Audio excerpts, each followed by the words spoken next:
자, 자양 선생님 여러분, 그리고 여전히 배고픈 자양 1기, 3기 수료생 여러분, 그리고 이제 우리 4기 어린이들, 반갑습니다. 오늘 한 10분에서 20분 정도 제가 그 동영상을 통해서 여러분들하고 좀 그 이번 주 그 과제, 그러니까 그 독서 과제에 대해서 이제 말씀을 드리려고 하는데, 그 이제 중요한 정보들만 공유를 하고, 이번 주는 이제 여러분들하고 같이 그 토론을 하는 그런 시간을 갖도록 하겠습니다. 그래서 모듈 수업 대부분이 이제 토론을 통해서 진행될 것으로 예상이 되고요. 그래서 제가 여러분들에게 뭔가 정보를 전해드리는 시간은 이제 없을 것 같습니다, 모듈에서는. 그래서 간단하게 제가 그 이번 주 독서, 학교에서 가르쳐 주지 않는 일본사죠. 그래서 이제 이 책과 관련해서 간단하게 이야기를 해보도록 하겠습니다. 학교에서 가르쳐 주지 않는 그 일본사의 저자가 이제 신상목 선생님인데, 굉장히 독특한 이력을 가지고 있습니다. 그래서 이제 기리야마 본진이라는 우동 가게를 운영하고 있는데, 사실 이제 예약을 하고 가야만 들어갈 수 있는 맛집이에요. 그래서 저도 예약을 한두 번 했었는데, 지금 코로나 여파 때문에 못 가고 있습니다. 그래서 이제 한번 가볼 생각이고, 가면 아마 저자를 만날 수 있을 것 같고요. 그래서 저자와 그 사인을 이제 저자로부터 이제 사인을 받을 수도 있을 것 같아요. 그 다음에 최근에 그 똑같은 저자가 이제 쓴 책이 하나 더 있습니다. 그래서 이제 학교에서 가르쳐 주지 않는 세계사인데, 세계사라기보다는 이제 일본과 서양이 어떻게 만나게 되고, 그리고 이제 그 과정에서 일본이 어떻게 성공적으로 근대화를 이루게 되었나, 이런 것들을 이제 보다 구체적으로 세계사적 흐름 안에서 쓴 겁니다.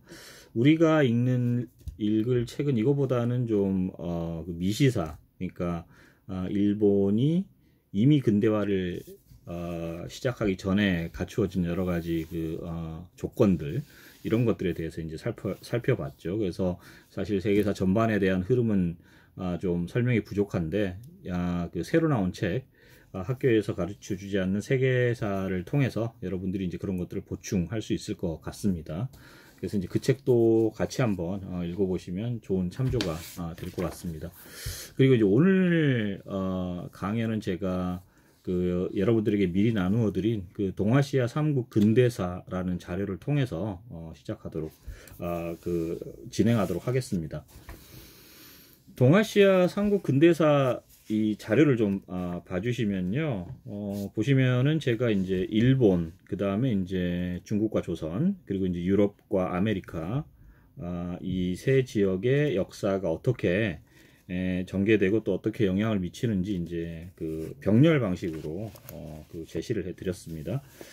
그래서 이제 쭉 이걸 가지고 이제 설명을 드릴 텐데, 그 우리가 읽는 책의 주제에 맞춰서 역사는 주로 이제 일본의 역사에 초점을 맞추도록 하겠습니다. 그리고 보시면은 그 예를 들어서 이제 1603년 같으면 이제 도쿠가와 막부라고 해서 막부 뒤에 별표가 있습니다. 그래서 별표가 있는 것들은 뒤에 있는 그 내용을 이제 참조해 주시면 됩니다. 제가 뒤에 그 보충 설명 부분을 이제 만들었습니다. 자, 그래서 이제 일단 그 보충 설명 부분으로 가보죠. 그래서 이제 5페이지를 보시면 5페이지 아랫부분에 이제 일본 막부의 역사가 나옵니다. 그래서 이제 막부라는 것이 어떤 제도인가?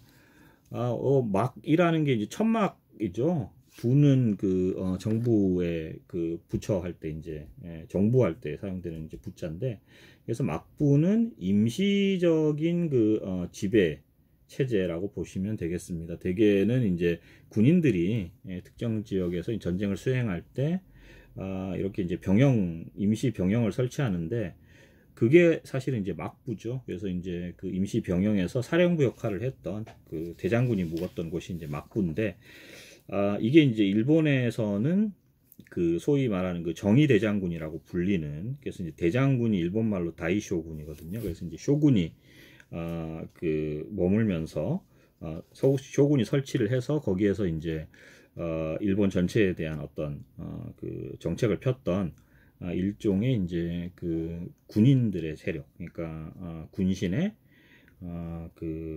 통치기관이라고 이제 할 수 있습니다. 그래서 대개는 일본은 이 그 명목적인 왕, 그 텐노라고 불리는 천황이 있고요. 그 다음에 그 천황 밑에 실력자, 정의대장군, 그 쇼군이 막부를 총괄하면서 이제 일본 전체를 지배한 것으로 알려져 있습니다. 그래서 크게 이제 세 개의 막부가 있는데요.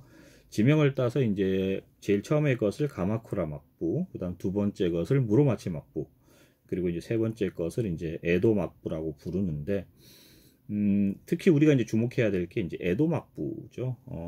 에도 막부 이전을 보시면 그 센코쿠 시대, 그러니까 센코쿠 지사이, 그 전국 시대가 나옵니다.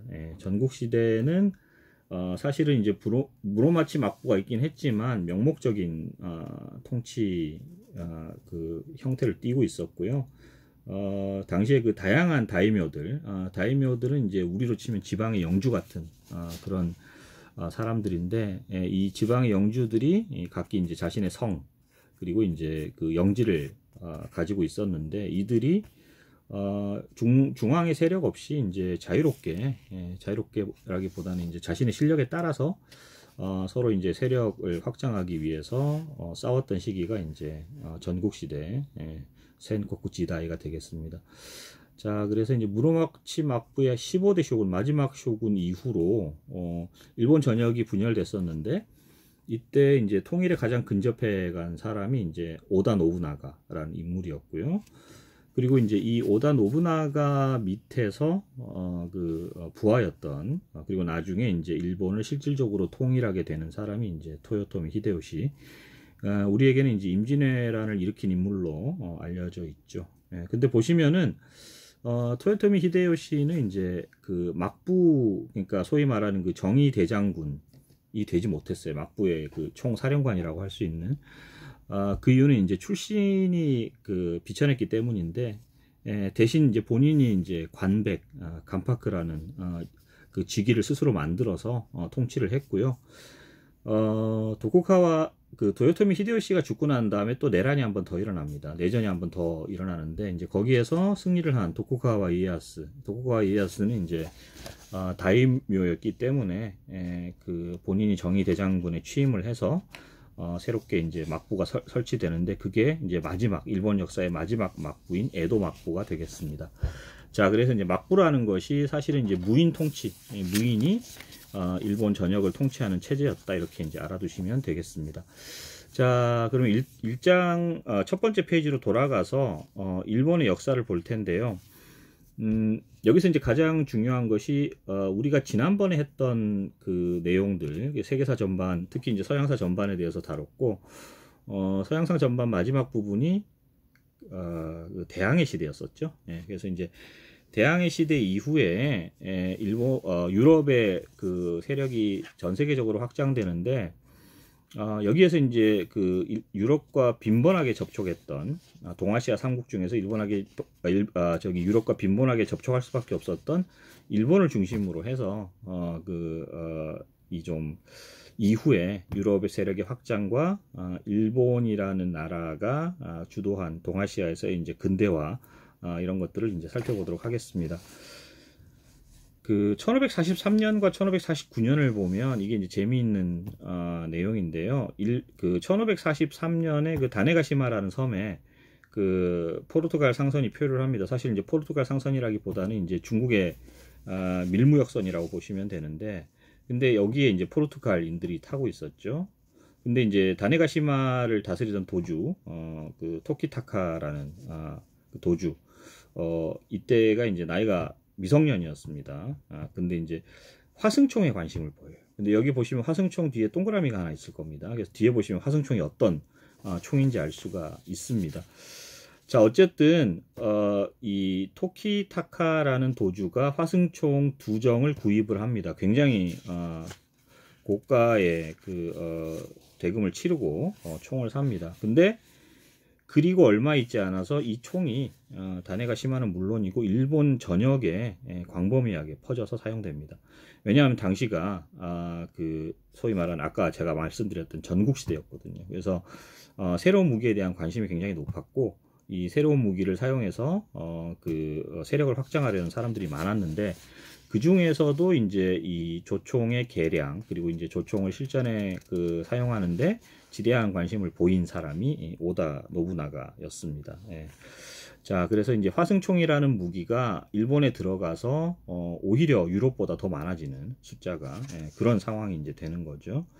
그리고 1549년에 그 프란치스코 하비에라고 하는 예수의 선교사가 일본에 들어가게 되는데 일본에서 포교를 시작하게 됩니다. 자, 이 두 사건이 보여주는 게 뭐냐면 일본은 무기가 먼저 전래되고 종교가 나중에 전래됐다는 거죠. 그래서 이제 가장 실용적이라고 할 수 있는 무기가 먼저 전파가 되고 그 다음에 소프트 웨어라고 할 수 있는 종교가 전파됩니다. 근데 조총 같은 것은 일본에 급속하게 이제 전파되고 개량되는 반면에 그 예수회는 나중에 그 에도 막부가 들어서면서 이제 크게 탄압받게 되는 거죠. 관련해서 이제 역사를 볼 텐데요. 1591년에 그 조선통신사가 이제 일본에 가서 그 일본의 상황을 보게 됩니다. 아무래도 이제 조선 정부도 일본의 움직임이 심상치 않다는 걸 알고 있었어요. 그래서 이제 정사 그 황윤길이 그 스시마 대마도죠. 대마도에서 이제 귀국하기 전에 조총을 선물로 받습니다. 돈 주고 사지 않았어요. 선물로 받았는데 그래서 이제 한국 조정에 이제 조총이 이제 처음으로 그 선보이게 되는데 그 일본과 달리 한국에서는 조총이 널리 사용되지 않았습니다. 일단 도입 시기도 늦었고요. 그 다음에 이제 조총의 여러 가지 불편한 점 다시 말씀드려서 이제 화승총이란 게 그 나중에 보시겠지만 이게 그 화승이라는 게 이제 심지거든요. 심지에 불을 붙여서 총이 발사되는 원리인데 그래서 이게 그 연사가 불가능하죠. 그래서 이제 연속 사격도 불가능하고 차라리 활을 쏘는 게 더 빠르다. 그 다음에 이제 비가 오면 이 심지가 젖어서 이제 또 격발이 안 됩니다. 그래서 이제 비가 올 때 사용될 수 없다. 근데 활은 이제 비가 와도 쏠 수 있죠. 그 다음 세 번째로 군마가 놀란다. 그래서 이제 총 소리에 군마가 놀라면은 그 주력이라고 할 수 있는 기병대의 그 진이 흐트러질 수 있다. 그래서 뭐 이런 이유를 들어서 이제 조선은 조총을 사용하지 않는데 사실 이게 이제 어떻게 보면은 그 외래문물을 대하는 일본과 조선 그리고 이제 중국의 태도 차이라고 할 수 있겠죠. 일본은 획기적인 면, 그러니까 물론 불편한 면이 있는데 그 중에서도 획기적인 면을 먼저 보는 거고 중국과 조선은 이제 불편한 면을 먼저 보는 거죠. 그래서 우리가 지금 기존에 갖고 있는 게 훨씬 좋다 이런 식으로 이제 생각을 합니다. 그리고 이제 임진왜란이 일어나게 되는데 이것도 이제 잠깐 조총을 보시죠. 그래서 페이지 6페이지 보시면은 그 용어 및 기타 배경 정보에 이제 그 화승총을 이제 유럽에서는 이제 아코버스 또는 이제 아르케부스 또는 이제 머스켓이라고 불렀습니다. 구조는 별로 차이가 없고요. 이 그 총의 본체라고 할 수 있겠죠. 총신이 길어지면은 이제 길어져서 이제 그 사정거리가 더 긴 걸 머스켓이라고 불렀습니다. 근데 이제 아보커스나 머스켓 같은 것들은 이제 사실 그 라이플 우리가 말하는 소총으로 분류가 되지 않습니다. 왜냐하면 라이플부터 뭐가 있느냐 거기 보시면 아시겠지만 강선이란 게 있거든요. 이게 라이플링이라고 부르는데 그 영화 같은 데 보시면 이렇게 총을 클로즈업 하는 경우가 있는데 총 내부에 이렇게 홈이 파여져 있는 걸 스프링처럼 홈이 파여져 있는 걸 볼 수 있습니다. 이 홈이 그 총알이 발사되기 전에 이제 총알을 회전시켜서 일단 발사된 총알이 회전하면서 빨리 정확하게 그 다음에 이제 의도한 대로 날아갈 수 있게 만들어 주거든요. 이걸 이제 강선이라고 부르는데 이 강선이 없는 총들은 라이플이라고 부르지 않아요. 그래서 이제 뭐 그 학자들마다 이제 차이가 있지만 이 강선이 라이플과 라이플이 아닌 총을 이제 구별하는 가장 중요한 기준 중에 하나인데 그래서 이제 군대를 다녀온 학생들은 알 거예요. 그래서 이제 그 홈이 파여 있어서 이제 6번 그 회전하면서 이제 총알이 나오게 되죠. 우리가 사용하는 M16 같은 총들이 그런데 그걸 6조 우선이라고 부릅니다. 6번 오른쪽으로 이제 선회한다는 뜻이죠. 예.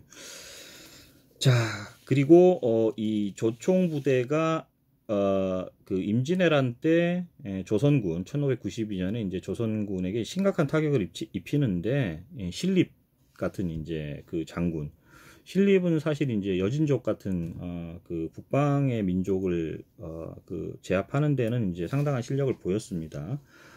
기병을 운용하는 데 뛰어났지만 탕금대 전투에서 한 8,000명의 그 조선군 주력이 그 일본군 그 조총 부대에 의해서 이제 거의 전멸을 하게 됩니다. 이게 이제 우리가 조총이라는 신무기에 대해서 그 어떻게 보면 이제 적절한 관심을 기울이지 않은 그런 그 대가라고 할 수 있겠죠. 근데 똑같은 상황이 이제 그 나가시노 전투라는 전투에서 있었어요. 그래서 이제 오다 노부나가 아까 말씀드렸듯이 이제 전국 시대를 거의 통일할 뻔한 인물인데 이 인물의 이제 가장 큰 라이벌이 이제 다케다 신겐이라는 다이메였습니다. 근데 이제 다케다 신겐 군대를 오다 노부나가가 조총 부대를 사용해서 거의 전멸시킵니다. 이게 잘 나타난 영화가 그 카게무샤라는 영화가 있어요. 예, 그래서 이제 그 영화 보시면은 이제 이런 상황들이 잘 나타나는데 어쨌든 이 그 조총이라는 것이 사실은 이제 일본과 여타 동아시아 국가의 이제 가장 그 태도 차이를 잘 보여주는 그런 역사적 신뢰라고 할 수가 있겠습니다. 참고로 화승총이 이제 조총인데요. 이제 새도 쏘아서 떨어뜨린다 그래서 우리나라에서는 조총이라고 불렀는데 이게 이제 치륜총, 수발총으로 이제 점점 진화를 하게 되는데 수발총은 스스로 그 플린트 다시 말씀드렸듯이 부싯돌을 갖춘 자체 격발이 가능한 총이라고 이제 보시면 되겠습니다. 이 수발총 제조 능력을 누가 가지고 있었냐면 하멜이 가지고 있었어요. 그래서 7페이지 보시면 이제 하멜이 1653년에 한국에 들어오게 되는데 뭐 한국에서는 이제 이 수발총에 대한 또 관심이 전혀 없었습니다. 그래서 이제 하멜이라는 네덜란드 상인이 모처럼 한국에 이제 어쨌든 오게 됐는데 이것도 마찬가지로 그냥 별 성과 없이 그냥 본국으로 나중에 이제 가게 되죠. 그래서 이런 것도 어떻게 보면 좀 안타까운 상황이라고 할 수 있습니다. 자, 그 도쿠가와 막부 다시 말씀드려서 이제 에도 막부가 들어서고 난 다음에 그 데지마라는 곳에 이제 그 일본 정부가 상관을 설치해 줍니다. 그리고 이 데지마는 유럽 문물이 이제 일본으로 들어오게 되는 창구 같은 역할을 했죠. 그래서 데지마에서만 유럽 상인들이 머물고 자유롭게 지내게 했는데 어쨌든 이 데지마로부터 다양한 일본 유물 유럽의 선진 문물들이 들어오게 되는데 재미있는 점은 이제 소프트웨어들도 들어온단 말이에요. 근데 이것들이 이제 일본 학자들에 의해서 자발적으로 연구가 됐습니다. 그래서 보시면은 이제 1774년에 책에도 나오죠. 해체신설한 아주 획기적인 그 서양 의학서가 이제 번역이 됐는데 이게 이제 일본이 어떻게 보면 번역이라는 도구를 통해서 서양 문물을 적극적으로 받아들이는 그런 계기가 된 거죠. 그리고 이제 막부는 나중에 그 번역 전담국을 설치하기도 하고요. 그 다음에 이제 그 영일사전이 출간되고 그 다음에 이제 일본 최초의 실측 지도가 등장하고 자 이렇게 해서 일본이 서구 문물을 이제 빨리 받아들이기 시작합니다. 근데 이제 보시면 1811년에 이 조선이 마지막 통신사를 보내거든요. 자, 그래서 더 이상 통신사를 받지 않습니다. 통신사는 대개는 이제 일본에서 요청이 있을 때 조선에서 보냈는데 이게 이제 12차로 끝나게 됩니다. 여기에 이제 여러 가지 이유가 있을 수가 있는데 그 중에 한 이유가 뭐냐면 그 통신사라는 것에서 일본이 더 이상 배울 것이 없다고 판단했을 수도 있어요. 그러니까 다시 말씀드려서 정치적 상황도 좀 안 좋고 재정도 악화되고 해서 통신사를 못 받아들인 면도 있지만 이제는 서구로부터 그 받아들이는 문물이 통신사를 통해서 받아들이는 한국이나 조선이나 이제 중국의 문물보다 훨씬 앞섰다고 이제 일본인들이 생각했을 수도 있다는 거죠. 예, 그래서 1812년이 어떻게 보면 분기점이죠. 통신사는 이제 더 이상 가지 않게 되고 대신에 그 서양 문물에 집중하는 일본의 모습을 볼 수가 있습니다. 자, 오늘 할 얘기가 많은데요. 제가 일단 여기서 1부를 마치고요. 연달아서 2부를 촬영하도록 하겠습니다.